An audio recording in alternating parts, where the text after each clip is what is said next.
Então começaram a surgir os cristos emotivos, por exemplo, assim, cristos com o peito aberto, ensanguentados, como aqueles que aparecem no filme de Mel Gibson, não é? E outros, não é?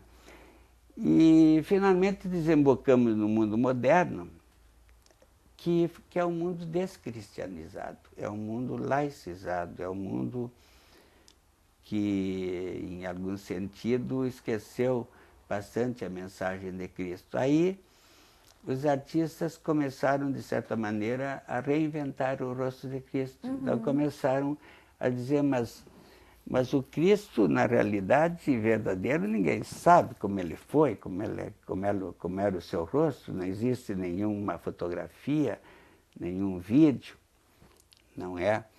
Então, os artistas modernos começaram a identificar Jesus com as camadas mais humildes, com os perseguidos, os abandonados, os injustiçados da vida, não é?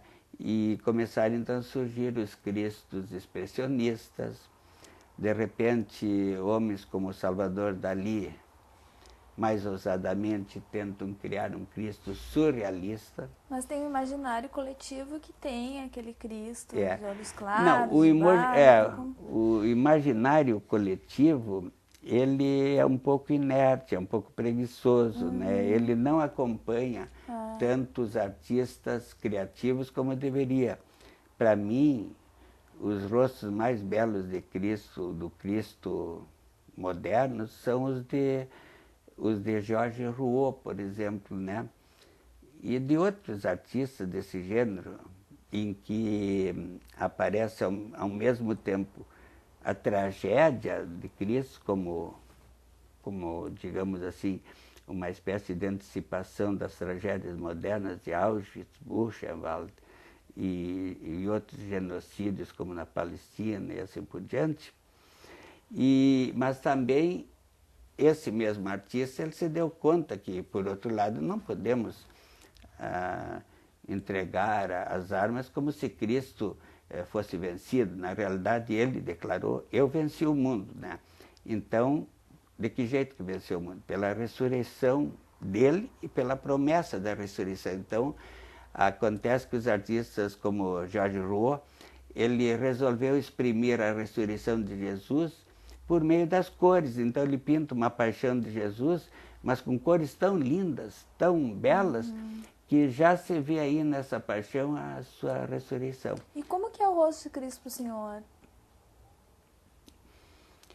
Olha, eu aceito genericamente todos os grandes rostos que foram propostos pelos grandes artistas, né? Tenho preferência mais por uns, por outros, mas enfim, eu aceito, vamos dizer, todos, mas todos precariamente, né? Porque eu sou muito partidário da afirmação do grande místico espanhol São João da Cruz, né? Que o homem não pode imaginar o rosto de Deus, né? Porque por mais que tu vejas um rosto, né, ele tem um caráter material. Mas acontece que o rosto de Cristo é o rosto de um homem e Deus. Então, na realidade, por que os judeus não acreditavam em Cristo? Porque eles viam o rosto humano de Jesus. Só pela fé é que tu chegas ao rosto, vamos dizer, divino dele. Então, nesse sentido, eu minimizo um pouco também esse lado. Não esqueça que eu escrevi um livro de estética, né? É estética cristã também. Mas, do ponto de vista puramente religioso, eu sugeriria que as pessoas procurassem mais o rosto de Cristo dentro do próprio coração, na fé. E a fé é acreditar naquilo que a gente ainda não viu. Porque o próprio Jesus disse, Tomé, tu acreditaste porque viste. Felizes aqueles que não viram e acreditaram. Eu tento encontrar essa felicidade de não ver, mas encontrar a Cristo. E Trevisan está lançando aí agora na Feira do Livro, né? esse livro Vamos Aprender Poesia. Ele é destinado para um público mais juvenil? Como que é isso? Esse livro foi escrito, na realidade, em primeiro lugar, para a minha neta, que tem 13 anos. Então, foi escrito, em primeiro lugar, para a Ingrid e, junto com ela, para todos os adolescentes.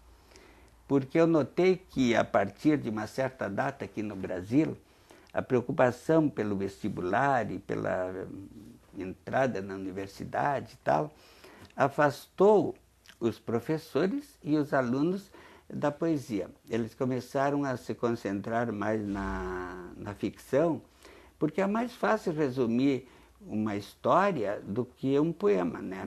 Porque a história tem a ver com fatos, com coisas, e a poesia tem a ver com sentimentos e emoções que são íntimos de cada um. Eu não posso dizer que meus sentimentos, minhas emoções são os seus. Claro. Eles são, como dizia Schiller, intransferíveis. E por isso que às vezes dois irmãos perdem um pai, um chora, outro não chora. Porque a expressão até dos sentimentos é diferente. Embora talvez aquele que não chora esteja sofrendo até mais que o outro, né?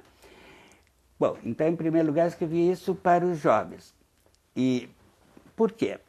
Porque o meu interesse principal é que eles descubram uma forma de prazer. Que bonito, vale a pena conferir, então. Trevisan, agradeço muito a entrevista, obrigada mesmo por ter nos recebido, por ter dedicado esse tempo para nós. E eu quero pedir um autógrafo para o Autografando. Muito bem, vamos fazer isso.